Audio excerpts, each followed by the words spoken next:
About the fact do this shit. I mean, you're gonna edit it anyway, so yeah, keep it organic. Alrighty. Hey, welcome to the TLDR podcast, where we do the research and trash talking for you. This is our practice episode, so who the fuck knows what's gonna happen? We're just gonna fucking roll with it. So we have our 5 co-hosts today, presenting on their chosen topics. We'll start off with James talking about some big NFL offseason moves. Alex will give us his top 10 lists of the biggest assholes in the 4 major U.S. sports. Eric follows with a fat golfer. Tradon takes us to the ice with NHL rule changes. And I, Tyler, will wrap up with a discussion on the Long Gone Summer documentary and steroid-era baseball. They go. All right, so let's introduce everybody. First off, Eric Hodgkin, the Hodgepodge. What's happening, my man? How we doing? Speaking of baseball, today is a heavenly day. Tuesday, June 23rd. All of a sudden they announce the season is supposed to return supposedly July 23rd, I think. Maybe that might be right, might be wrong, but 23rd, 24th. Hearing any sort of news that a sport is coming back isn't a bad thing at this moment of time. Would you guys agree? Absolutely. What is spring training supposed to be? Spring training starts July 1st. Okay, first off, Eric, our intro says we do the research, and then you don't even know when it starts. Come on. Well, we can't. Like, literally, the first sentence says we do the research. And then We can't be like straight. We can't be like completely fact. We can't be complete fact nerds. We can be like, accurate. Never go full nerd, right? Sometime between now and the end of time. 80%, above average. 80%. Okay, I like that plan. Also, if we get a B, that's are their co-hosts Tradon Reed. Tradon, what's going on, man? Oh, not much, man. I'm just ready to start gambling again. I mean, baseball coming back, hockey hopefully coming back. I need to get my money working, you know what I mean? Well, hey, man, I did DraftKings for golf last weekend and won. And it was the first time I played in who knows how long. So yeah, enjoy it. Second place. Enough for a couple round of beers, right? That's all that matters, man. Yeah, exactly. All right, also joining us is Alex Martyr, a.k.a. Tormund from Game of Thrones. What's up, my man? Thank you. Dude, so good. Don't have to pay for rounds of beers because I drink beer for free. So that's why I don't do DraftKings. Don't need it. No free ads. All right, and then last but not least, first in your hearts, James C. And he's going to take us into his segment on NHL offseason moves. James, what you got for us? So like Tyler said, I'm going to talk about NFL offseason moves. It'll be on the offensive side of the ball. Thank you, Tyler. We're going to start off today with Tom Brady, the GOAT himself, the man, the myth, the legend, the guy who kisses children on the lips. So at 42 years old, Tom Brady went from the Pats to the Buccaneers. He signed a 2-year, $50 million contract that's fully guaranteed. He's 42 years old. How does he do? Is all the Bucs going to be a playoff team? They're 7-9 last year. Does he have a good season statistically? What do you guys think? It's a great question. He's going to make the playoffs. Yeah, Why? I mean, it's Tom Brady. I think you never doubt that guy until he proves you a reason to doubt him. He's just a legend. He's one of the best that's ever played it. If there's anyone that's going to take that team to the playoffs, to be Tom. Yeah, but he's also playing in a much harder division than he's literally very much so. ever played in his the Saints #1 seed last year, right? #2 seed, I think. Yeah, the Niners are the 1 seed, #2 seed. Yeah. I mean, the Falcons should be better. The Panthers are going to be awful though. But the NFC West, literally all 4 of those teams could make it. The NFC North, 3 of those teams could make it. I don't think he's going to win the division. He might squeak in.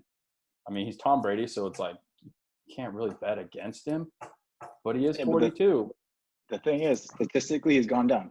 In 2017, his QBR, 102.8. 2018, 90.2. Last year, 88. Would you say every single year he goes worse? Offensively, he has more weapons. Didn't the receivers last year on the Bucs? They had some of the most yards that Godwin and whatever the fuck the other guy's name is. Mike Evans. Yeah. But And that's true. he I mean, has more weapons He compared also has to Bruce Arians as his coach. That's a huge the deal. offensive guy, right? But God, okay, gross. so that begs the question: how does Bruce Arians? I mean, obviously, how does Bruce Arians compare to the real myth, the man, the legend? You know, how is Bruce Arians gonna bring in, you know, Tom Brady, who's been under Belichick for his whole life, his whole career? You see Is it gonna Jameis fit? Is it Winston gonna work?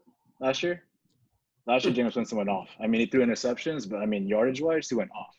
2018, without Bruce Arians, 2,992 yards, 19 touchdowns, and 14 interceptions.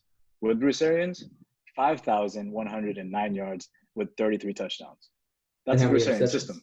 system. 30. It's James Winston, man. It's And James you Winston. of all people know, and 49ers can be the turnover king. Doesn't turn out that well. Yeah, but Yeah. look at Tom Brady, man. Tom Brady doesn't throw interceptions. Yeah, but he can't throw the Tom ball Brady past is 50 efficient. yards anymore. Tom That's Brady true. is Barely get it down the Very true. field. And like What, he's got like these crazy athletic wide receivers who are going to outrun how far he can throw the ball. didn't they get some running back too the offseason? Or am I thinking of Gurley going to the Falcons? We're going to talk about that later, too. That is great. But they drafted Keyshawn Vaughn in the 3rd round. He's a pretty decent guy at Vanderbilt. His last 2 years, he scored 21 touchdowns, had 2,272 yards. Not bad. But you still have Ronald Jones there, too. Yeah, that guy. Their running back wasn't that bad last year. I think he could maybe help Brady out a little bit. If he can get the running game going, then obviously takes pressure off. It's simple, but having those receivers too. It'd be like throwing it, at Jared Goff when he had all the receivers on the Rams, an actual offensive line. That's going to be important. I mean, the Pats actually had a better offensive line, according to Pro Football Focus. So that's tough. football focus, people. yeah, that's I don't even know how that's. Gotta get on that football. Bullshit. It's hard to even know Jesus the Christ. lines or offensive line versus defensive line. Obviously, the Rams with Aaron Donald, but and Khalil Mack on the Bears. Like you have a superstar on D line, but offensive line, like how do you even rate that? Based off how often they're successful in their blocks, Eric. That's how you rate that. Okay, yeah. Okay, moving on. We're going to talk about Rob Gronkowski Yeah, what next. about the big man? We're talking about Rob Gronkowski, also with the Bucks now. He's 31 years old. Took a year off last year because he hated the Patriots and Bill Belichick. He's a 3-time Super Bowl champ, 5-time Pro Bowl, and 4-time first-year All-Pro. He was traded this offseason to the Pats along with a 7th-round pick for a compensatory 4th-round pick in the 2020 draft. Right now, the Bucks just responsible for 1 year, $10 million. Does Gronk make an impact this year, or is he just going to be like Marshawn Lynch and just there for show? I mean, he's got to be healthier than he has been because he's taken a year off. But there's also been a lot of like Gronk partying and drinking in between there. So fitness-wise, I can't imagine it's that great. He's got to start slow, but he's still Gronk. Like he's got to be at least somewhat helpful. If anything, just an added distraction so Brady can get it to Godwin and Evans more often. What do you think about O.J. Howard and Cameron Brate, though? I mean, I think you got to start with O.J. Howard because he already knows the offense. Because Gronk's got to start slow. There's just no way he's going to start off with like super well in the first, say, 4 weeks. Oh, yeah, definitely. Took a year off. There's just no way. But Gronk, if he's on, is levels above those other two guys. He's been practicing his celebration dances. He's been doing all his TikTok dances with his hot girlfriend. So if he can make it to the end zone, then that would help. And that part's going to be phenomenal. He's got that part locked down. Yeah. Did you guys see him on New Year's? Anybody? Yeah. Oh, I was there. How he just destroyed that Lego. Steve Harvey's head, and Steve Harvey was pissed, man. Steve Harvey was real pissed. And then he went on to he sang for Matt the Masked Singer. He's been just screwing around for the past year. I mean, is he ready? Was a Lakers cheerleader. What a life. Is he ready to come back? I don't know. I don't know You either. have any thoughts on that? Hopeful just because of the break he's had, his past struggles with injury and being able to stay on the field, and also going to a completely different team. Who knows? I'm a little skeptical of how productive Gronk can be, but like I said, I think he has a lot to prove to a lot of people, just in the past and his history with injuries and being able to stay healthy. And of course, he's pretty outspoken with his, personal life with partying and stuff, which is great. It's entertaining. You love it.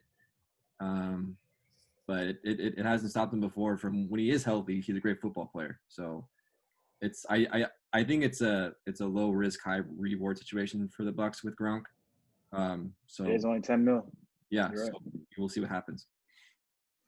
Last thing on that, Bruce Arians said recently they're going to run 12 personnel, which means it's one running back and 2 tight ends, so there's more time for Gronk on the field with another tight end. There you go. Okay, moving on to running backs, we got Todd Gurley. This is for you, Tyler, because you're a big Rams fan. 25 years old, was recently released by the LA Rams and signed with the Falcons for a 1-year, $5 million guaranteed contract. In 2018, he signed a 4-year, $60 million contract and released after 2 years. Tyler, how do you feel about this? Yeah, obviously pretty bummed out. I was a huge fan of Todd Gurley, and he had a couple really good years for the Rams. But this is what crazy about football is I feel like a lot of times careers are just a lot shorter than, what I'm used to with watching other sports. And sometimes, a running back has a couple good years like Todd Gurley had with the Rams. You think, oh, this guy's going to be a running back for the next 5-6 years at least. And then all of a sudden, and he signs a big contract, and you're like, all right, we locked him up. And the next thing you know, he's shipped off somewhere else. So I was very surprised and very disappointed. But obviously wish him the best. But I was just very surprised this move. I still think that Todd Gurley, even though he has had issues with injuries, especially last season, I think he's still a big playmaker. So I'd be curious to see how he's going to do in the future and if the Rams made a good decision with letting him go or if they should have kept him. In terms of stats, last year was his lowest in his career. Yep. He played in 15 games, had 223 attempts for 857 yards and 12 touchdowns. Even when Jeff Fisher was the coach, and Jeff Fisher is awful, he had better stats than that. When it comes to O-line, the Falcons have a way better offensive line. The Rams' offensive line was the worst in football last year, hands down. They're awful. Their left guard was ranked 83rd out of 83rd. Yeah, I remember. I was getting pissed every fucking game. Every time Goff just got his head slammed in the ground or he threw a pick, wasn't his fault. I mean, maybe half of it was his fault, but the O-line. Best quarterback in the world. Coming back to the O-line. This is the importance, James, the O-line. It is. 3 games were won and lost. I mean, if you're the Falcons, like low risk, you give him $5 million. He's 25, but his knee, there's obviously something wrong with it. Like he had what do they call it? An arthritic knee at 24 years old. Like that can't be a good sign. But he passed his physical, so it's obviously not just totally fucked. And if you're the Falcons, you really expect to compete this year in the division, with Tom Brady and the Saints, I don't know. I feel like I feel like Todd Gurley was like, dude, whatever. I went to Georgia. I'll take $5 million and just go play for the Falcons for a year, prove myself, and then maybe try to get another 2 or 3 year deal after that. That's a running back. That's a career. They don't last very long in the NFL. Unless you're Frank Gore, and then you just he's a legend. Yeah. A monster. Moving on to wide receiver, DeAndre Hopkins gets traded to the Cardinals from the Texans. At 28 years old, he's a 4-time Pro Bowler and 4-time All-Pro. In this trade, the Texans get David Johnson, a 2020 second-round pick, and a 2021 fourth-round pick, while the Cardinals get DeAndre Hopkins, a 2020 fourth-round pick. Contract-wise, DeAndre Hopkins has 3 years left of his 5-year, $81 million contract, and David Johnson has 2 years left of his 3-year, $39 million contract. Does the addition of DeAndre Hopkins help the Cardinals get to the wild card spot? Because, they're obviously not going to take the NFC West. That's the Niners. Do they get the wild card spot, though? I don't think we need to just agree the Niners are going to win. Oh, yeah, we do. There's no way. No way. No. I mean, that's like a pretty nasty wide receiving core for Kyler Murray. Dog. I think Thanks, Ashley. Appreciate it. Yeah, Ashley, take care of him. Shoot, like, I mean, Christian Kirk really went off last year, kind of breakout season. He's on my fantasy team. That helped a lot, I think, for sure. DeAndre Hopkins, at least top 3 receiver in the league. Oh, definitely. He's second to Michael Thomas, in my opinion. Fitzgerald, pretty much like the Frank Gore of wide receivers. And he's like, now he's just moved into the slot, so he doesn't have to run deep routes as much. I don't know if they make the wild card because that NFC West, like, I legitimately feel all 4 teams could just end up in all 4 slots. Who knows? Fun fact about Larry Fitzgerald, he has more tackles than he has drops in his career. And he's a wide receiver. Because he's played with some pretty terrible quarterbacks. They throw a lot of picks. Statistically, in 2019, DeAndre Hopkins played 15 games, 104 receptions, 1,165 yards, and 7 touchdowns. This guy's a monster. He's great at route running, catches everything. He's playing for his mom too, so it's like he has this added motivation to just do well. Overall, I think this was great for the Cardinals. I mean, they stole from the Texans, without a doubt. Dave Johnson's good, but he's really fallen off the last couple of years, big time. He lost his spot to Kenyon Drake, who didn't do well with the Dolphins, and the Dolphins suck. What does that tell you? Yeah. I mean, I don't have the smartest football mind, and even I knew that was a huge lopsided acquisition there. So yeah, Cardinals win this one hands down, and Texans, I don't know what the fuck they're doing. Bill O'Brien, man, destroying him. Okay, two more topics here. But for the offensive line, the biggest move for the NFL was Trent Williams going to the Niners. And that's just not me being biased, but like seriously, Trent Williams is a great player. He's 31 years old, 7-time Pro Bowler, 1-time All-Pro. He signed a 5-year deal, 5-year, $68 million deal, but the Niners are only responsible for 1 year, $12.5 million. He sat out all of last year because he was not happy with the Redskins and their med staff due to the cancerous growth on his head, but apparently he's fine now. He literally just passed his physical 3 days ago and signed his contract. Well, is Trent Williams going to be in good enough shape after sitting out a year? Or what's wrong there? Like, is he going to be able to do it?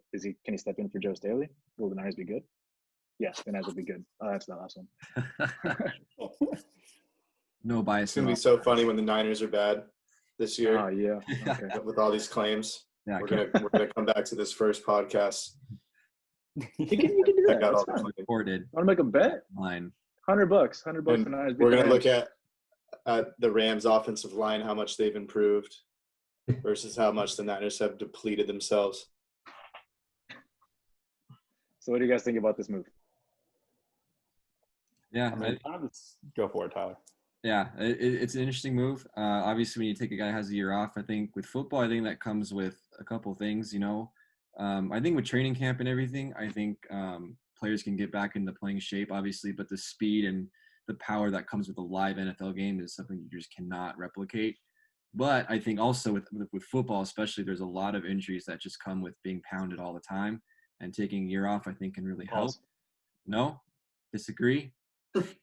No, I said boss. Oh. You're talking about dudes getting pounded all the time, dude. That's So yeah, well, I mean, again, I think the Niners are already a pretty solid team, so I think they're able to take a risk like this for me. The coolest thing about this is that Kyle Shanahan was offensive coordinator when the Redskins drafted Trent Williams, and he played in that scheme for a long time. He came out not too long ago saying he literally, quote, "I can literally go line up in the huddle and go run a play today." So I have a lot of faith in his ability to just go out there and do it. I mean, is he staying in shape? I really hope so, because I want to win. He sounds confident. He's a damn good football player. Okay, last thing we're going to talk about in my segment is rookies. And I'm going to talk about Joe Burrow because it's easy. 23 years old, drafted number 1 overall.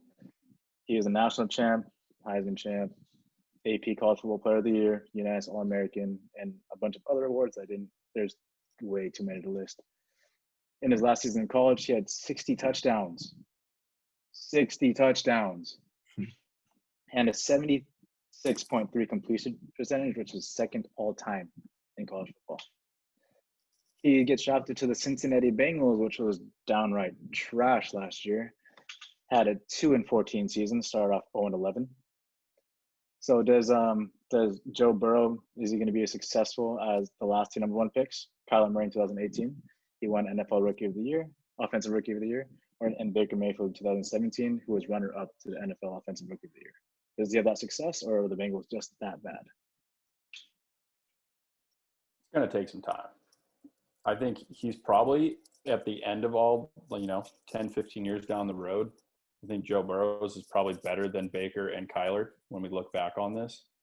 But I don't think he's coming into a situation where you have that sort of offense like immediately when you start. Bengals are terrible.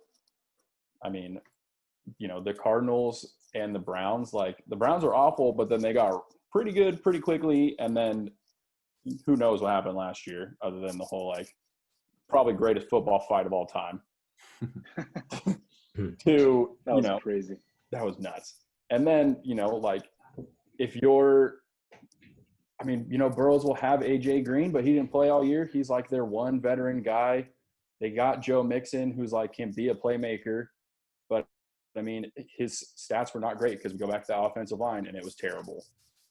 I don't know if they have enough to, let him take the reins right away and just – they're going to have to let him roll with it. Who else do they have?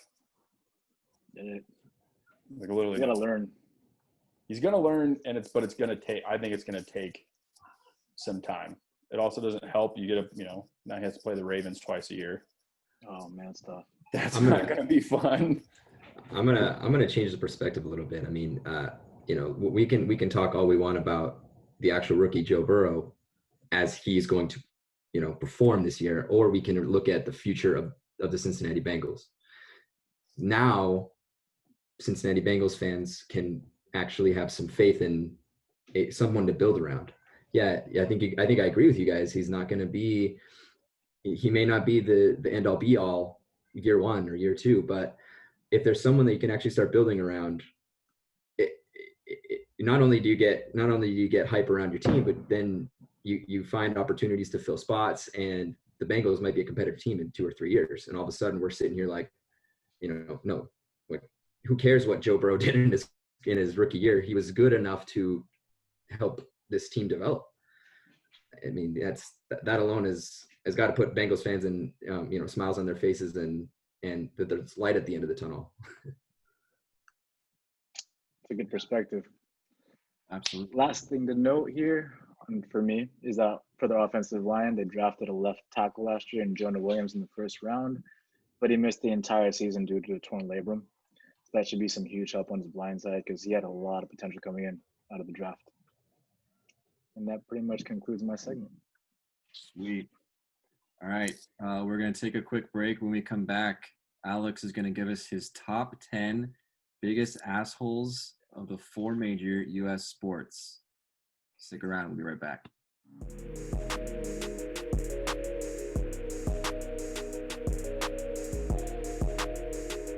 All right, guys. Welcome back. Alex is going to give us his top 10 list of the biggest assholes in the 4 U.S. sports. None of us have heard these yet, so I'm really excited to hear what you got, Alex. Go for it. I did that on purpose because I wanted some general reaction. Okay. I do. So all 4 sports, number 10, we're going to go 10 to 1. Starting with Jeremy Roenick. First, great player. Real dick once he got into the NBC situation with his whole threesome with Catherine Tappan, who's just the best. Don't make that. No, dude. I don't even know who this Hire is. him for a reason. Dick move. Don't say shit like that. Okay, switching sports. Number 9, Kevin Garnett, known for being just one of the best trash talkers of all time, but can push it too far. That's a well-known fact. Kevin Garnett, number 9. Hey, Number anything 8, is possible, man. Anything is possible. Anything is possible if you're a giant douche. Number 8, Matt Barnes. Same thing. Kind of a dick as a player. And then he pulls this, like, he got divorced. And then Derek Fisher kind of sort of like slid into his ex-wife. And then Matt Barnes like showed up and tried to like beat the shit out of him. Like, bro, she left you. Get over it. Sorry, homie. Number 7, switching to the NFL, Richie Incognito. I mean, come on. He like bullied his teammates. Dude's just a giant asshole. I don't know how he's still in the league. I feel like he should have been like blackballed for that sort of, but he went to therapy, man. He went to therapy. He's all good. maybe He's the nicest guy in the world right now. Did you not see him at Hard Knocks last summer? No, man. No. He did terrible. He's an awful human being. You're right. Yeah. Yeah, he's terrible. He's just awful. Okay. Going the OG way back to the 1910, 1920s, Ty Cobb, known for being a super big racist, would sharpen his spikes extra and then lift his feet sliding into second to like spike the shortstops or second baseman's. Huge dick move. Number 5, A-Rod. He's kind of like changed his persona a little bit in the last like 4 or 5 years, like post-retirement, but longest suspension ever. Lied about taking PEDs like 3 or 4 times. The whole like slapped the ball out of Bronson Arroyo's glove in the 2003 ALCS. Like, oh, I was running. Nah, bro, your hand doesn't fucking go all the way out there. No, you're right. J-Lo's his wife. What a fucking dick, dude. Yeah, what a guy. jackass. Number 4, Tom Brady. He's cheated at least 3 times. It's also just because, like, dude, he's kind of got it all. But I don't know, dude. Deflategate, Spygate, too many gates. I don't know how he's escaped all this trouble. He's obviously a great player. Maybe he needs to just figure it out on the personal side. Did you see that interview he did on Father's Day or about his father? Did that not make you tear up? Well, I didn't watch it. I was busy. Did anybody see that? Did anybody see that? Somebody asked him. I wish I would have. Shit. Dude, he cried on TV, man. We'll post it, and you guys will watch We'll- it. That's gonna make you Post feel. that on our It Instagram. makes you feel things. Yeah, we'll do that later. Okay, we're into the top 3. I've got 2 Giants on this list. Here you go. One is Barry Bonds. Mm. I think even Giants fans, like, great player, no doubt, probably should be in the Hall of Fame. Tyler and I, we had like a 2-hour conversation about this when you were visiting a couple weekends ago. But just known for being a giant jackass. Like, when we get into Tyler's long gone summer thing, I think a lot of his PEDs was seeing how much respect McGuire and Sosa got at the time. It's obviously changed a lot since then, but he's known as just being a giant jackass. Number 2, Antonio Brown. I don't know what, dude, he maybe needs to like hit up Richie Incognito and be like, what therapist did you see? I might also need to see that person.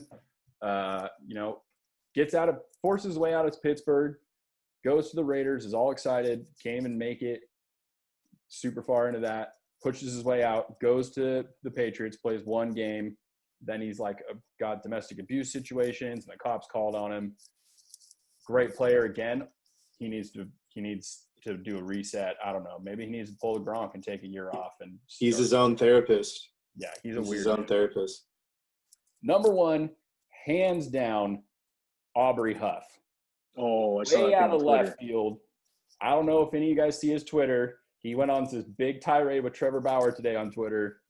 He like talked about flying to like Iran and like stealing a bunch of, he said Persian girls, which is like not really a thing anymore. And then bringing them back and having them feed him grapes. He's super racist. He's constantly talking shit about women. He's very misogynistic. Aubrey Huff. Just go scroll through his Twitter feed and you'll see what I'm talking about. Dude is a grade 1 asshole. But that's my list. Aubrey Huff, though. Easy number 1 overall pick for biggest dick. Okay. I do have one extra. I forgot about this one. So he's not in the 4 major sports, but Conor McGregor. Come on. Just what an asshole. I love that guy. That guy's fucking great.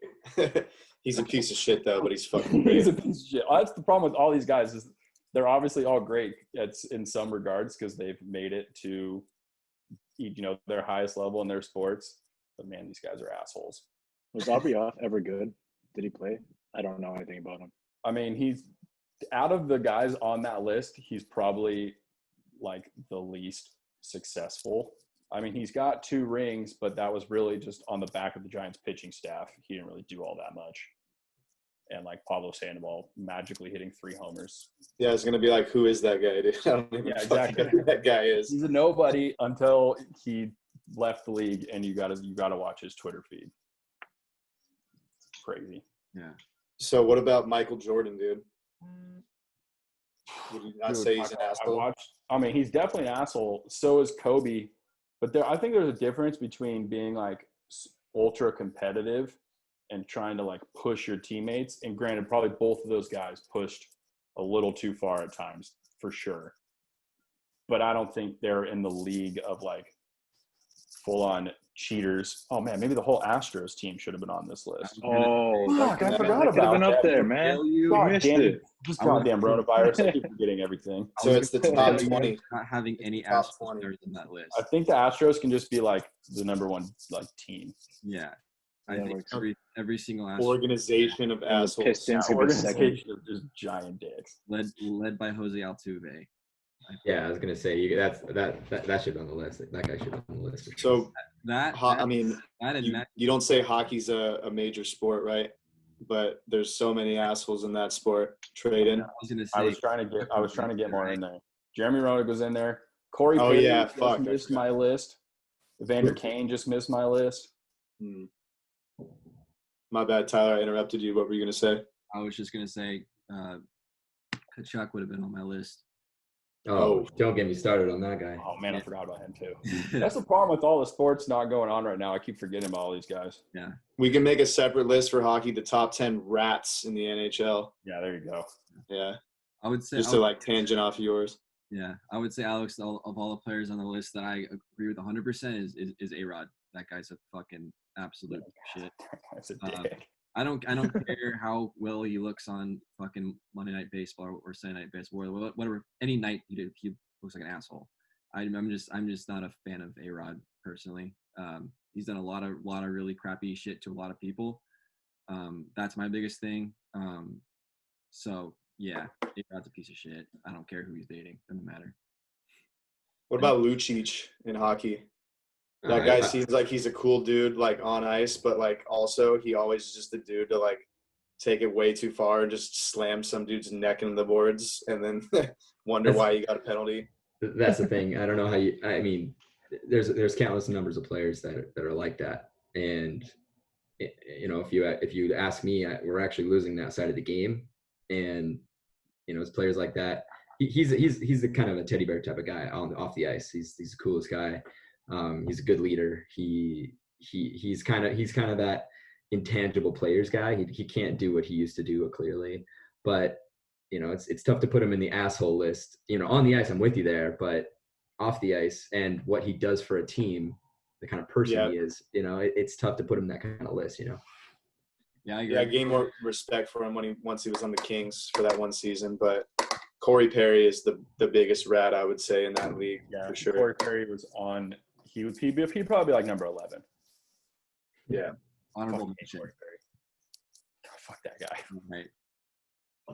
All right. Thanks, Alex, for that. Yeah, you're welcome. I thought we would switch it up to something totally different. All right. When we come back, Eric's going to talk about some golf. So we'll see where that goes. We'll be right back.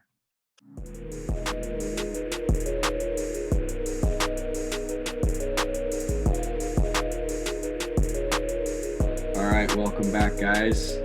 Eric's going to give us some discussion on some golfers, including his favorite fat golfer of all time.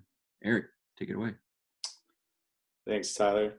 I did want to talk about a bunch of different golfers, but one just really caught my eye. You may have heard of him, Bryson DeChambeau. And when I was looking him up, he's referred to as the scientist, which I never even knew that. But looking more into that, you see recently this dude gained like 35 to 40 pounds. It's crazy. Like, I saw him in the first tournament back since the virus, and he just looks like he gained like 30 pounds of pure meat on him. And they interviewed him, of course, because it's a story, and he claims that it's like all mainly muscle, but this dude reminds me of myself. Like, it's hard for me to like lose weight and gain muscle. Like, anytime I try to do that, I just get fat. So he's more like me. He kind of reminds me of myself. And he seems like he got like he got big and fat and probably strong too, but it doesn't matter because he's still actually doing really well so far in these tournaments. In this last tournament, he made the top 10. He almost even made a run towards the end to win this past weekend tournament. That was in South Carolina. But looking him up more, when I saw that they call him the scientist, I see that in 2011, he switched all of his clubs to his grips to jumbo max grips. And like, it reminds me of like, there's this thing in the weight room called fat grips. You could like put them on dumbbells, you can put them on things, and it just builds your forearms like crazy. And if you like looking at a picture of this dude grabbing the club, it looks like he's grabbing one of those fat grips where like normally you see a club, you have more like finger dexterity and hand control, and this dude's just gripping it with his whole forearm. Like it's like a fucking meat cleaver. But either way, this dude gets the job done. And it's kind of, Tradon and Tyler, you guys like to golf.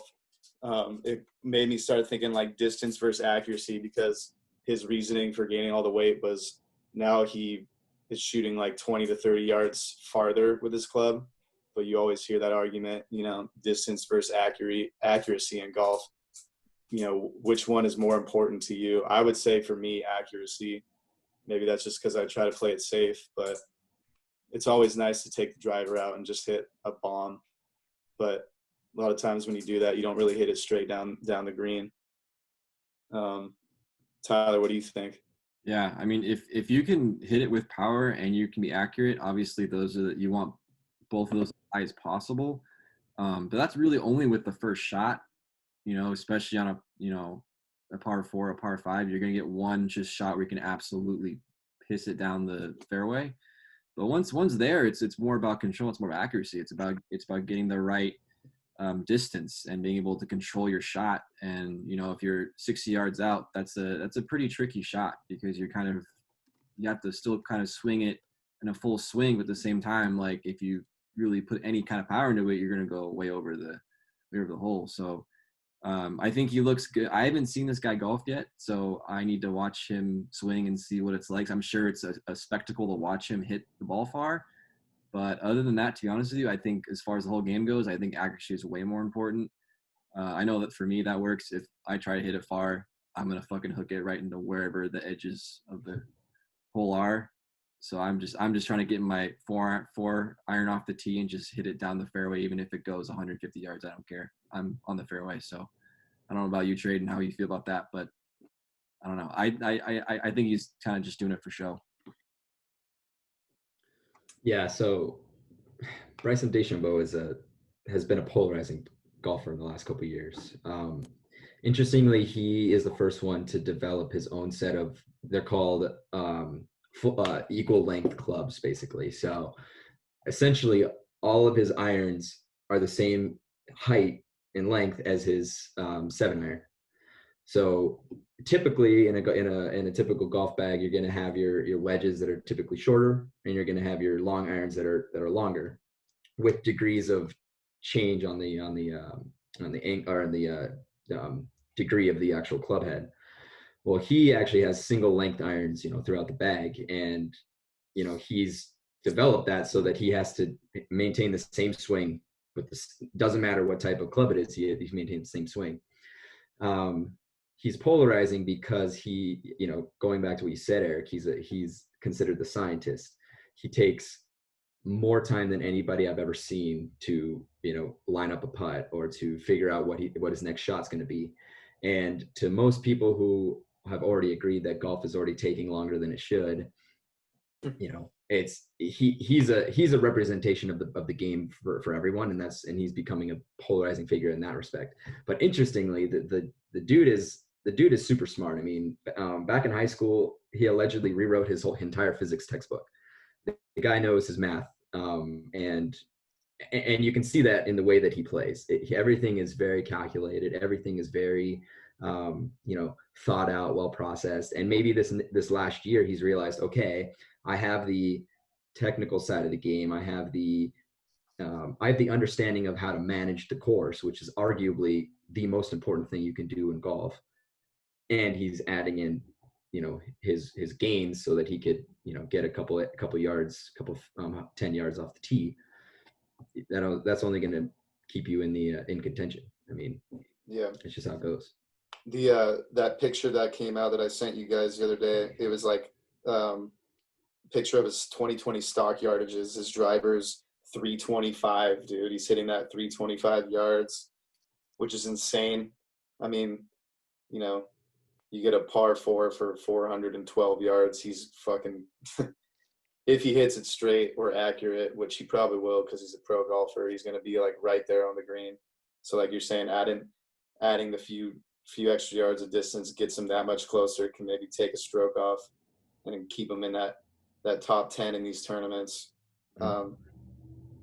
Even like, his pitching wedge is 160 yards. That's like more than my fucking 7-iron, which, like I said, I don't like to swing it hard because if I do, it just goes immediately right. But yeah, all of his club distances are insane when you look at them.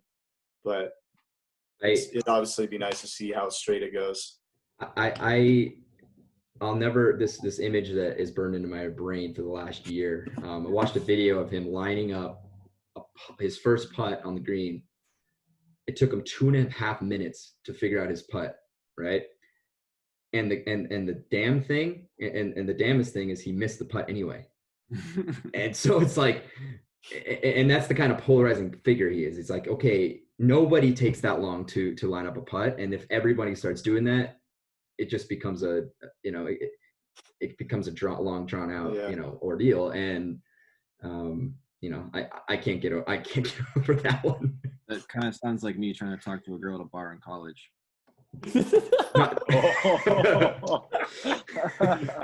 Oh man! Just lining up So safe to say, Tyler. Tyler's not the scientist. Rimming around the hole. Not at all. Yeah, I remember when I send you that picture of his club, of like how he changed and everything, but the picture is him as of recent where he's just way bigger. I love your first response was, holy shit, he must be going so much slower. And I'm like, why? Because he gained weight or is he taking longer? But kind of with the distance and accuracy, it's like the short game versus the long ball. What's more important? Obviously to him, it seems like the long ball. For me, I like the short game, like the Phil Mickelson style, those close little chip-ins. But anyways, like I saw like a frozen picture from, I think it was the first tournament back this year, of him driving, using his driver. Literally, it looks like a hockey stick where it has the flex on it. Mm-hmm. It's crazy. It's like bent into like a S shape. It's fucking crazy looking. I saw that. I'm like, okay, this dude is definitely like a scientist calculating his fucking moves. Like he's getting a flex in that club. That's probably another big thing that drives that ball super far. Going back to his club head speed, probably it's whipping that thing down to the ball.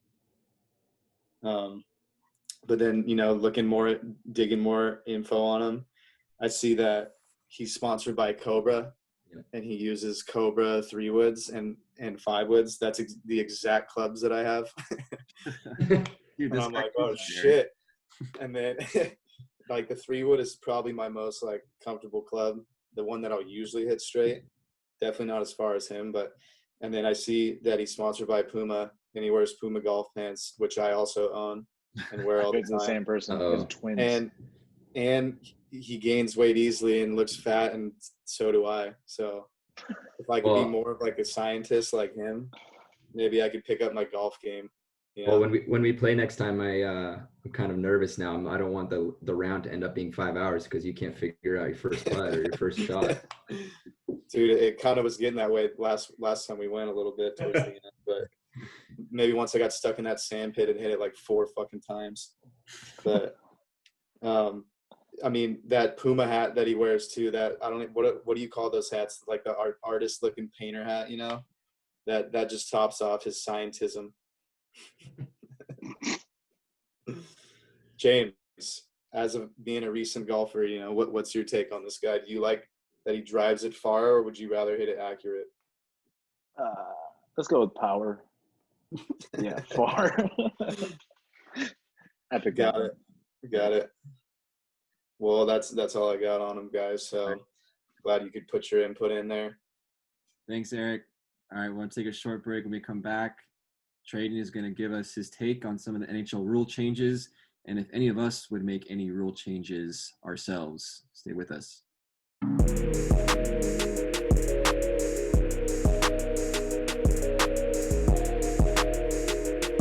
right, guys, welcome back. We're at our fourth of 5 topics here. Tradon's going to take us to the ice and give us some updates on some of the recent changes in the NHL. Eric, Tradon, take it away. Yeah, thanks, Tyler. So before sports got cut to nothing back in March, early March, the general managers of the NHL had just wrapped up their annual winter meetings in Boca Raton, Florida, and they were taking a look at a couple rules that have been hot contention, have been hot discussions for the past year. And to back it up, prior to this past season, for the 2019-2020 season, the NHL announced that it would expand its video review. So it among other safety issues, but the big one was expanded review. So, back when video review became a thing in 2015-2016 season, which allowed coaches to challenge offsides, goals, as well as goal interference. It did not allow a coach to challenge for a puck hitting the top net above the glass or a high stick prior to the puck going in. All of these types of issues that otherwise wouldn't have been a goal kind of got brought up, and there was a lot of frustration as to what can be challenged and what can't be.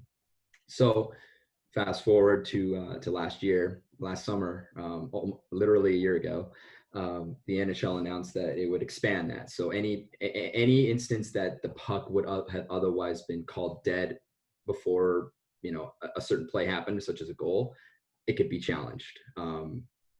And what that brought about was the discussion as how is video review a way that is it good, is it bad? The people who are for it are saying, well, now we can make sure that the call's made, the call's right.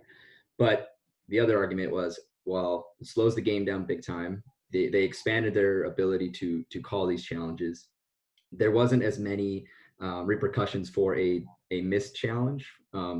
Prior to prior to March, if you failed your challenge, all you got was a timeout was taken away. So it slowed the game up, and they weren't even getting the call right the first time.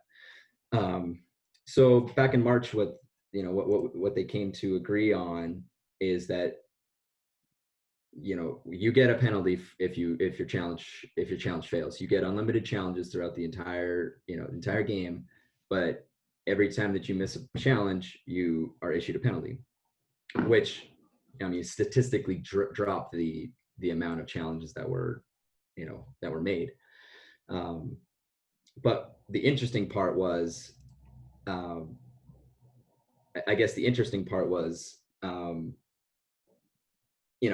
it's still the question is, does it slow the game down, or there's still that issue. Well, recently back in March, they reevaluated the offside rule, and for the longest time, the offside rule was if your front skate was over the blue line and your back skate was up off the ice, even though you weren't breaking the plane of offsides, it's considered an offside call. To someone like me, I agree that that's an issue, because that's not in my opinion, that's not an offside play. That's just your skate's a hair off the ice. So back in March, they decided to change that for the next season. My question for you guys, and Tyler, I'll start with you. First of all, what's your opinion on video review? Have we done the right moves to effectively give punishment for failed challenges? And what is your thought on this new break the plane offside rule? Is it going to lead to more goals? Is it going to, is there going to be more contention, or what's your thought there? Yeah, offsides is obviously it's a big thing in hockey. As far as replays go, I mean, NHL is still fairly new to it, so I think they'll continue to get better at it. But I do think video replay. I'm a fan of video replay for the most part. I think at the bottom line, if the right call is made, that's what matters. Obviously, there's a lot of other things about it that can take time. I think hockey is naturally a very fast-paced sport, not only just with when it's being played, but the game overall is very fast-paced. I mean, you can go, 8 minutes sometimes without any break in the action, which is, pretty crazy. So I think if there is any sport that can afford to take some time off, it would be hockey. But I know that is definitely not part of the game, is having so many stops. But I think overall, I think the replay is a good thing, and I think that they will improve on it as far as giving something to a team that fails a challenge and all that stuff. I think they'll continue to improve. I like what they're doing so far. And as far as that new change with the skate off of the ice, I think I'm a fan of that as well. I agree. It's kind of just a really awkward timing if you're skating and your back leg pushes off, and you just happen to be a little bit off the ice by the time that puck crosses. I think that's fair. I don't know. I didn't read the rule. Is it just like the blade of your skate that needs to cross? Okay, yeah. So I'm a fan of that rule change. I think that makes way more sense. What about you, Eric? What's your thought on that? Yeah, kind of going with Tyler.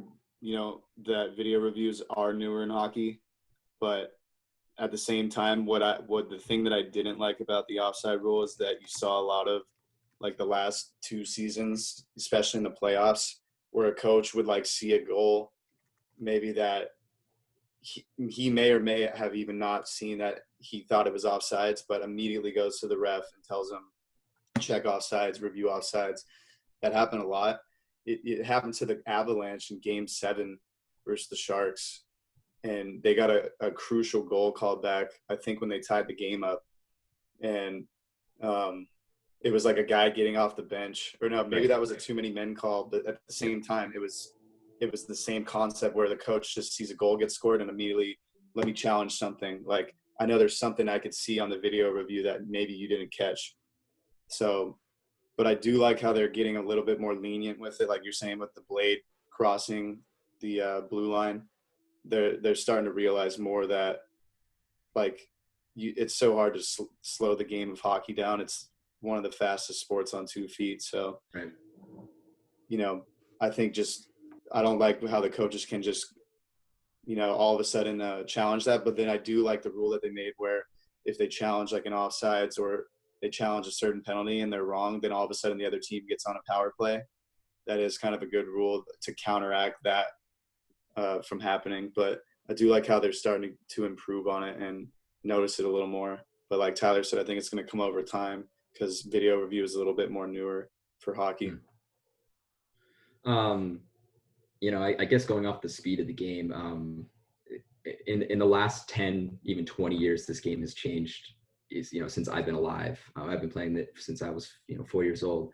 Back in 2005, 2006, or prior to that, the red line rule was in play. Basically, that meant that you could actually not make a pass from your own defensive zone to a person on the other side of the red line, effectively calling it a 2-line pass or another offside rule. Now, taking that out, everyone thought, oh, that's going to slow the game down because you can just get these long bomb passes. Defensemen are going to spread back out, and it's going to open up the neutral zone. But in my opinion, it's been one of the most important rules that we have ever seen. So I'm going to ask you, James, that's my favorite rule. And you've been relatively new to the game. I want to know your perspective. What kind of rule change would you want to see that maybe sped up the game, or maybe that you felt could be, modified so that it could, better make this game enjoyable for, people that don't play the game or looking to get into to become a fan? Like you said, I'm pretty new to it, so I don't know all the rules yet. I've probably been watching for 2 years, if that. But one of the things that perplexes me is the fact that when you get into a fight or you hit somebody and you draw blood, it's like a bigger penalty of some sort. What's that called? Yeah, Double minor. Double minor. Double if minor. you high stick someone, yeah. It's just if you high stick somebody. Typically, yeah. Yeah, fight's going to be more, depending on how bad it is, could be like a major penalty. If you draw blood. Just with the stick to the face, if you draw blood, then it's a double minor. All of a sudden, it's 4-minute penalties. So that is kind of a weird rule. Okay, I mean that's interesting, man. Why does that have to be based off blood? There's worse things that are just than just blood. Like why is blood the huge deciding factor here? I think if this guy's eyes get torn out and there's no blood, is it a double major still or minor? Like yeah. No. To answer your exactly. Well, to answer your question, typically you're getting when you get a high stick, you're getting it in the mouth, typically, because you have a shield here, right? Now, I'm not saying that you don't get your eye hit, but drawing blood is a definitive, like that is something that can be seen. That is a tangible, outcome that can be called upon. So that, I think that's what their mindset is. Whether it's right or not is beyond the point, but it's something that you can tangibly say, okay, this guy's drawing blood. You got to give him a 4-minute. So. And another one is why can't like goalies go in the little trapezoid area? Yeah, that's a good question. Why is that a thing? The same year that we expanded or actually shortened the neutral zone and took away that 2-line pass rule, that's when the trapezoid was instilled. I think it was actually to protect the goalie from typically on an icing call, there's 2 players that are going to be racing for the puck on the other side. And we've since changed the icing rule since then even, but it had lent to some dangerous plays for goalies. And this just reduces their risk of, injury for 2 players barreling down in the corner. I'm not sure that it's really necessary anymore, but I want that rule changed. There you go. What about you, Alex? What kind of rule changes would you see? I mean, I know you've been watching the game forever, so. Yeah. I think like with going back to the review thing, like there are, and kind of what Eric was saying, like 2 people, they would just like automatically review a goal pretty much. They'd be like, yeah, just look at it. If they think anything is minor, like could be iffy, they're like, yeah, just go for it. What I think they should do is implement a rule sort of like what basketball has, where after the 2 minutes left in the fourth quarter. So I don't know, you maybe do like the last 5 minutes in the third or something. Like get the linesmen, get the refs together and decide as like their core, like the group, like, did you see something? Like, did I miss it? Then yes, let's look at it. Because I think there's so many times that, especially, like a 1-goal game, somebody scores, it's just immediate, going to review.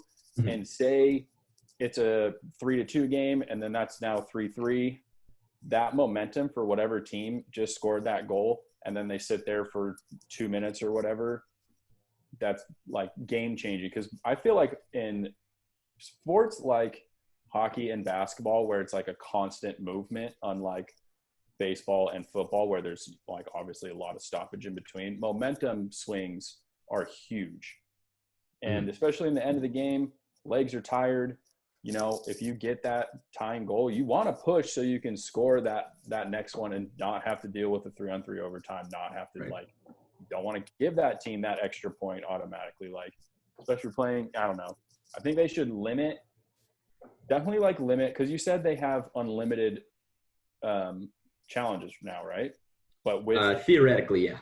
But if you get it wrong, it's a penalty no matter what. Yeah, that's been this year. That's been it goes in the penalty box. It's team choice, I think, or it's either someone on the bench or someone on the ice, or someone. It could be anybody. I'm not sure. I would assume it would have to be somebody on the ice. Yeah, it generally. Backup goalie, and they're like, it typically to change, like usually bench minors in minor hockey. I believe it's anybody. Yeah. If the coach gets a penalty, it's anybody on the bench, not on the ice. So. Yeah, I mean, I think you need to. I mean, I don't know how I like because the penalties. I don't know. I want them to get it right, but I also don't want there to be so many, and I think but penalties are like too much of an advantage. I mean, I know, generally teams score, the good ones are like 20 to 25% of the times. The bad ones are like in the teens. I mean, I don't know if I think like limit it, or maybe like you get one in the first, one in the second, maybe two in the third in the last 5 minutes or something. Refs' discretion if they think they got it wrong. Because I also kind of agree with you where I think, like, from what I've seen between basketball and hockey and the NFL, and like, because now all four major sports have some sort of review system. I feel like hockey gets it wrong the most often. Yeah, absolutely. From what I have seen. Like, I remember there was a game, I think it was last year. The Kings were playing the Oilers, I'm pretty sure. It was like a 4-3 game. Dustin Brown scored, and then it was going to get forced into over. There was like 2 seconds left. It was going to get forced into overtime. And I think they called it no goal. I don't know. Either way, somehow both coaches challenged. Right. One coach challenged, was like the Kings coach challenged, was it a good goal? And then it was. And then immediately after, the Oilers coach challenged, goalie interference. And they're like, yep, goalie interference, just kidding. And it was like it was a third quarter, like third period, under 10 minutes, or under like a minute. And they were there for like 10 minutes trying to decide. And then all those guys are just standing around going like, okay, either tell us what it is or not. Like, right. We need to get going. So I think they need to set like a firm limit. And then like a goal like that, because anyone could tell like, ooh, that's pretty iffy. Right. Just let the refs go and check for all possibilities. Like, was it goalie? And then just show up and be like, yep, goalie interference, no goal. Yeah, I crossed the line, but too bad. Sort of thing. Because it went from, it was a good goal for the Kings. Game's tied. I remember that. We're going into overtime. Oh no, just kidding. And then I was like, I couldn't believe that was the most ridiculous thing I've ever seen. Yeah. So yeah, I would What's say the rule for baseball? Baseball, it's you get 3. They just changed too. They get, or you get last time I believe it was 3 challenges. And then you get one more if it goes in you extra. get one more if you get it goes extras. But then it Is there a chance changes of getting it wrong? in the postseason. There is a I don't think you lose one. What it is that I think you get to, if you win the challenge, you get to keep it. Oh yeah. I think actually okay. you have 2. I think is what it is. I think you have 2. I think it's 2. It's 2. You keep it if you win the challenge. If you lose the challenge, then you lose your challenge, and your kind of marks go down, and then you get an extra one if it goes in extra innings. That's if they have a season, right? Have a season. Don't worry. They better have a season. 60 games. They're gonna have fans or no? That's a dumb question. Probably but not. Well, I guess Let's get a keg and watch your house. At least not in the stands that won't have fans, but I'll be watching. so. Wherever. So to wrap this up, I want to give Tyler and Eric a chance here, but I want you guys to give me a rule change that is batshit. I want you to give me a rule change that you think would be crazy, that is maybe unpopular, but you think would be crazy. Yeah, Tyler, what's up? Okay, can I do it with a baseball rule change? Sure. You're that shit rolled. Okay, so mine is kind of getting rid of extra innings in baseball. As much as I love baseball, 9 innings of baseball is a long time, and even some of those games can go 3.5 hours sometimes. And extra innings, you never know when they're going to end. I mean, they can go as long as an inning, they can go as long as another 9 innings. So you can almost watch 2 games, and that's just a long time to be watching a baseball game. So what my idea is that you play either 1 or 2 extra inning games as normal baseball. If the game is still tied after 1 or 2 innings, you go and do a home run derby, because everyone loves a home run derby. Everyone loves the long ball. Just get your 3 best home run hitters up there and just have them do like that timed home run derby that they do now at the All-Star game, and just do rounds of like 2 minutes each, however many home runs they can get, or 2 or 5 minutes, probably a little better. And then just kind of, like I said, it'll be kind of, it's similar to hockey in a shootout, where it's kind of, whatever player they will alternate, and whatever player hits more home runs in that round, that team gets a point. And if the same team gets the next round over, otherwise they'll go to a high tiebreaker, third game, and just do that, and then just send the. I think that'll send the fans home happy, faster, and I don't know. I think there's a lot of questions with that in terms of like, okay, who's pitching, how are you going to implement a lot of the different rules, and how you're going to do that with records and all that. So there's a lot of different things to be hashed out there, but I just think that's my radical idea for just a different rule change that. So that's your one rule that you would change? Yeah. All those little rules in between. Yeah. All the giant rules. I almost blatantly interrupted you earlier, Tradon, like I do to everybody, but and I was almost just gonna shout out a rule change, but I'm glad I waited and listened, and you asked the question. But I would change the high stick to a puck rule, like where they say it has to be shoulder height, right? Or is it crossbar height or something? Yeah. Crossbar height, yeah. I would just make it any height, like say they take a slap, because there is a lot of reviews with that too, where you see like what Alex said. There's been like Kings games, Blackhawks games I've seen where some guy got a high stick goal that counted and reviewed it, and you clearly see they were way too high and it didn't go in. Instead, just get rid of that rule and make it, as long as you stick the puck out of the air and it goes in. I mean, there's times where it goes off a guy's knee. Why can't it go off a stick when you try to get it in the air? I get if it's maybe fucking, baseball swinging it in or something super high, but if you can maybe just deflect it from super high, that'd be kind of cool. Especially now that like it's required that everyone wears like minimum the visor, like unless you're still in the league, like before that rule change, which now is like, it's got to be less 5 than of them.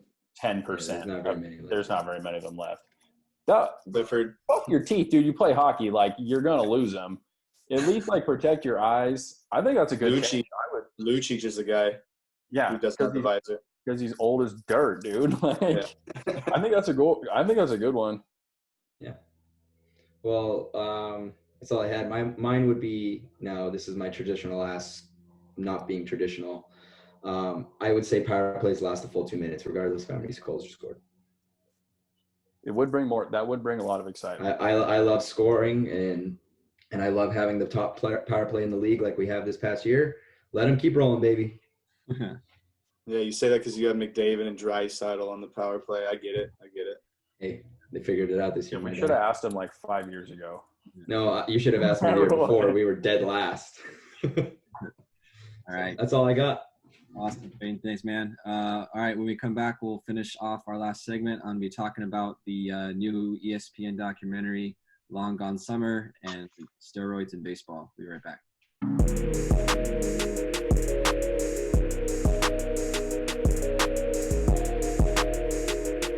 All right, guys, welcome back. We're finishing off this episode. We're talking about the new ESPN documentary that was recently released. It was a 30 for 30 following the 1998 home run chase between Mark McGwire and Sammy Sosa. A lot of us were pretty young back then, but for me, I remember this being like a big deal even when I was like 5 years old. So it was really cool to kind of look back on it. Just for some context for some people and just kind of main points of the documentary. The previous record for most home runs in a season was held by Roger Maris. He broke Babe Ruth's record of 60 home runs by hitting his 61st home run on October 1st, 1961. And at that time, that was actually a controversy because when Babe Ruth was playing, they were only playing 154 games. And by the time that Maris was playing, they were at the 162 that we know now. And in 1998, baseball was going through a difficult time, still trying to recover from the strike in 94, 95. So it was kind of the attendance was low. They're still trying to get fans back. So this was like a really, really big deal for baseball. Going into the 98 season, a lot of people picked Mark McGwire to break the record. The season prior, 97, he had 58. And in 1996, he had 52. Sammy Sosa at the time was a well-established hitter in Chicago, but his career high was 40. So he wasn't really, getting close to that conversation. So no one really had him in this conversation. The other guy that was actually in the conversation was Ken Griffey Jr., who had 56 home runs in 1997. But that all changed when Sammy hit 20 home runs, which is still a major league record for most home runs hit in 1 month. He hit 20 home runs in June. At the end of June, Sosa had 33 home runs, McGuire had 37. So what's really cool about Sosa and McGuire is that they're in the same division. So they play each other quite a lot. And going into the last month of the season, they played each other, and Sosa had 56 and McGuire had 60. So Mark McGuire was 1 home run from tying it, 2 home runs from breaking the record. And while the Cardinals were playing the Cubs in St. Louis, Mark McGuire hit 61, and the next night hit 62. So that was really cool to kind of have them both on the field at the same time. But what was crazy was that Sammy Sosa kind of came back and started to catch Mark towards the end of the season. And going into the last weekend of the year, they both had 65 home runs. So even though Mark McGuire was the first to break it, Sosa could potentially hold the record going into the last weekend of the year. But then Mark McGuire hit 5 home runs in the last 3 games to secure the record at 70 home runs. So like I said, like this was a pretty big deal. I was about 5 years old at the time. I remember being team Sammy Sosa. Alex, I know we talked about it. You were all on Mark McGuire's bandwagon. I actually did a report on Sammy Sosa in the 2nd grade as a result of this because it was just that big of a deal. So fast forward to today, we know that these records are a little tainted with the bombshell of the steroid use during that period. Sosa and McGuire, among many others, were accused and have even admitted to using steroids. So, which kind of brings me to my questions for you guys. Do you think that these records are legit? Should they still stand? And then second question is, should players like Sammy Sosa, McGuire, even guys like Barry Bonds, Roger Clemens, all guys that have been accused of using steroids, should they be in the Hall of Fame? Alex, I'll start with you. Yeah, so I was a big Team McGuire guy. I don't really remember why because I was 5.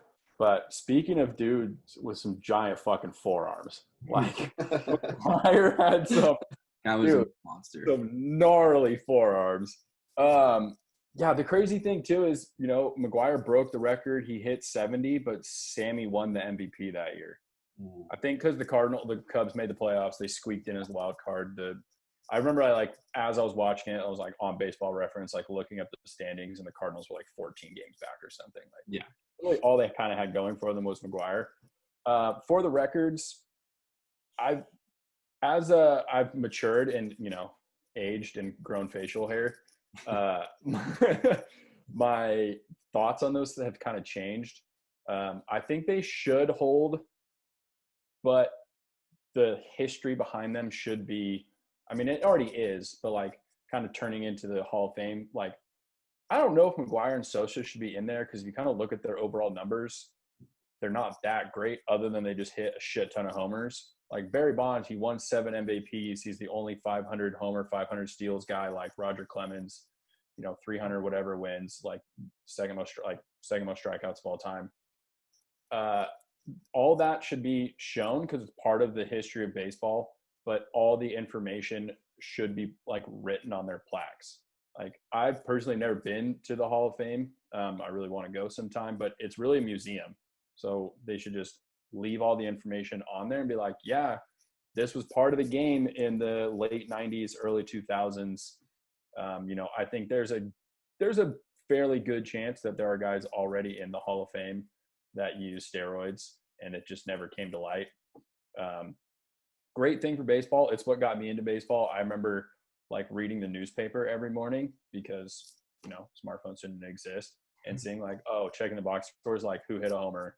It was huge, countrywide news, especially for 2 cities that were in the Midwest and maybe don't. I mean, Chicago gets a lot of love, but St. Louis, it's in Missouri. It's not the biggest city in the world. It does not get as much love as the cities on the coast. So, I think keep the records, but just give all the information that comes with it. In the last 15, 20 years, has anybody come close to that? So a few years later, Barry Bonds broke that record. Other than Barry Bonds, he did 72, so he still has the record. Um, 33. I believe the guy that's hit the most since then. It's a good question. I want to say it was I think Stanton hit Stanton, right? 60. Right, Stanton did. 59, right? 69 and like Oh, 20. 69? Really? 59. 59. 59. Oh, okay. Yeah. McGuire should stop the 69. What was he doing? Yeah, so or stand at just a tick under 60. What's another crazy little stat is, I mean, at the time, in those late 90s, early 2000s, home runs had seen an all-time high overall in baseball. Obviously, we know that was probably had to do with steroids a little bit, but now that's even higher, almost twice as much actually, which is pretty interesting. A lot of people would contribute that to what's that thing that they call the fucking Launch angle. thank you, launch angle. Couldn't remember that name. And I think more people are just trying to hit more home runs versus back in the day, it was more about making contact and hitting for average. Now it's all about hitting for power.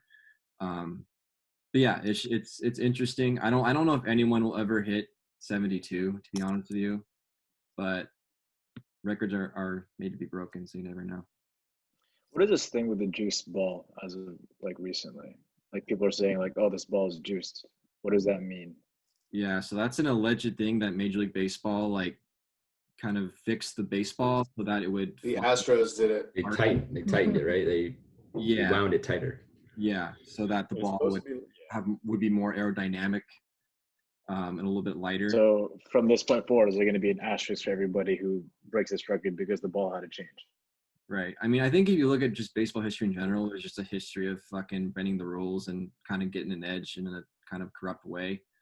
But for me, it's hard to hit a baseball, period. And even with steroids, guys like Mark McGwire, trust me, could hit a lot of home runs without using steroids because really, like you did in college. Yeah, exactly. Realistically, you might be gaining maybe 10 more feet if you're jacked up on steroids, but Mark McGwire is hitting the ball 450 feet. So if he hits at 440, it's still a monster shot. You know what I mean? So I think the thing about steroids, though. Sorry, continue. Yeah, steroids. Yeah. I said the thing about steroids, though, is that it's not just for power; it's about recovery too. And 162 games is a long season, and so if they use it just to stay on the field and feel better as a whole, I think that has a bigger effect than just the power aspect of it. Sure. I mean, I think also steroids can increase injuries as well. So I think, that's more of a long-term thing, but I think you saw Mark McGwire, especially later in his career, with a lot of issues. And I mean, obviously you get old, everyone has issues. But I don't know. It's a very interesting topic. We'll obviously never know whether these guys would have been able to hit the home runs they did with or without steroids. But for me, they're Hall of Famers, guys like Barry Bonds. Just because I think with steroids or not, he's just a Hall of Fame player. And there's a lot of weird stuff going on with the steroids. Another interesting fact is Major League Baseball made steroids illegal in 1991, but didn't start testing for steroids until 2003. So players were able to pretty much get away with it for a whole decade there. So if you're not really enforcing the rules, players at that level are going to take advantage of that. So that's just my thoughts on that. Eric, Tradon, you guys got any thoughts on this? I'm just going to be honest with you. Baseball and football are more of my sports that I know less knowledge about. I did watch baseball when I was growing up, though, and my fondest memory was 2002 when the Angels won the World Series. Not a big deal. I got to see it live, Tyler, my own team, as a human. But I guess guys that remind me of McGwire, and you might laugh in my face, Tim Salmon almost. He was the big power hitter on the Angels, and maybe just because I was more biased and paying attention to the Angels. But then after seeing a player like him is when I learned more about Sammy Sosa and Mark McGwire, and then Barry Bonds later on. But I don't know. Honestly, baseball was never like the biggest sport that I followed, but you know, I'd say I'd be more of a Mark McGwire guy than Sammy Sosa, just from seeing more of his highlights and his past. And I do agree with the topic that Alex was talking about with Hall of Fame, that in all sports, it's basically like a museum of history behind all the athletes that built that sport up. So it's like having like a synopsis of the time. Like, you could, I mean, this may be bogus, but like, the Astros, their World Series and all that, like you could throw that in maybe a Hall of Shame or something. But like, having a synopsis behind it, like, these guys won championships, but this is why, like, this is the story behind it all. So that would be my take on on everything we've been talking about so far. Yeah, for sure. James, overall, was that the first time you kind of heard, like, you watched the documentary? Was that the first like in-depth story you got from that whole thing? Oh, definitely. Like, I've heard of Mark McGwire and Sammy Sosa growing up, but I knew nothing about it. Mm-hmm.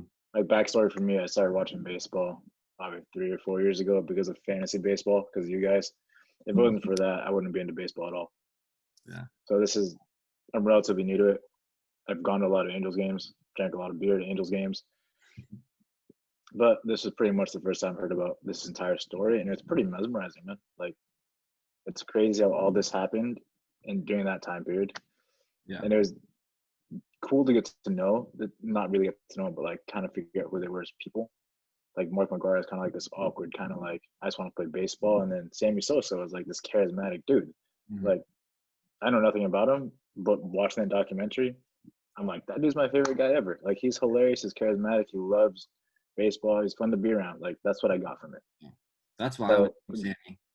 I just liked yeah. the way he carried himself. He had fun. He just seemed like a fun guy. And I don't know. I think also I tend to root for the underdog a lot. And all the pressure was on Mark McGwire to break that record. And no one saw Sammy Sosa coming. And I think for me, that was just like something to attach to. I don't know why. It just felt like that was like the guy that I wanted to root for. Even though he's on the Cubs, doesn't matter. He's Sammy Sosa. So he was my favorite. Trey, you got anything on this, buddy? Well, honestly, it's tough for me. Growing up with hockey in my life and the NHL in my life, the NHL never has had this type of issue. There's only been 5 suspensions prior to, I guess, the most recent one, which makes 6 back in 2018 or late 2018 when Nate Schmidt was tested positive for a minuscule amount of PEDs in that he was taking a supplement that his team told him to take, allegedly, and they gave him a 20-game suspension. He appealed it, and they didn't overturn it. The NHL has been so adamant and so, unlike the MLB, where they instill the rule and they don't test for it, until a decade later. The NHL has been on this since the get-go, and I think that, from my perspective, it's not worth it for them to give that to take that risk. But to bring it back to this discussion, it's tough for me to have a view because I'm relatively new to the game of baseball. Watching it, I love watching the ball go over the fence. That's what I live for. And interestingly, that's what the top 10. That's the only thing you see in the top 10, besides a crazy catch, right? You don't see anything else. But I think there's a beauty to the game that's being lost. That's a different discussion. But it's tough for me to have a view on that because it seems like everybody was allegedly taking it at the time. So, if everyone's allegedly at the same playing field, then does it really matter that year anyway? I mean, those individuals were better than the others. If everyone has the opportunity to cheat the system, if everyone's cheating the system, are you really cheating? Yeah, that's a good point. I think one other thing I thought about too, I don't know how valid this is, but with so many people probably taking steroids at that time, like some people say, oh, like it gave, some players an unfair advantage. Like maybe so.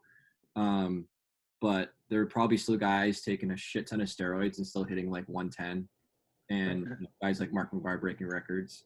So I think either way, like it doesn't really improve your skill; it just improves your strength. I think that's pretty obvious. But And another point I would want to bring up is, in this era across all sports, I think we can all agree that the technology and training of all these kids from their high school years is well above what it was back then.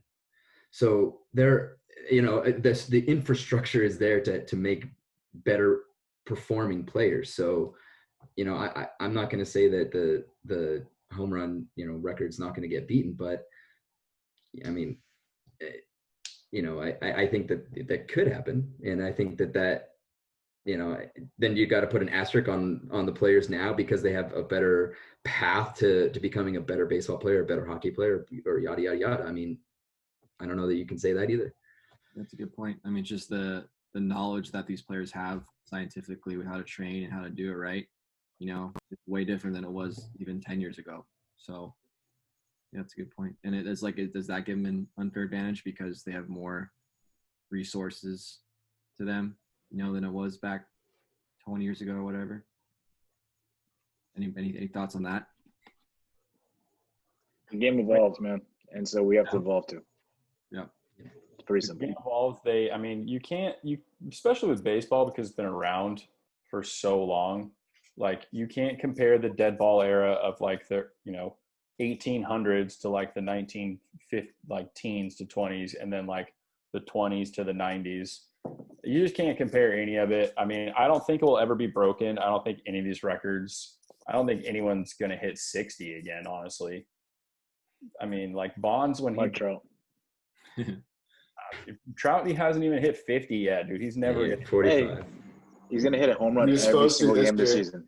He was Every single supposed to. game. Trout is Watch. hands down the best player I've ever seen play in person. And yeah, I'm okay. We're not getting into that. It's gonna be way too No one's gonna get close. Like Bonds was hitting a homer like every 7 point whatever at bats. Like that's pretty much a homer every other game. Yeah. Like it's never gonna happen.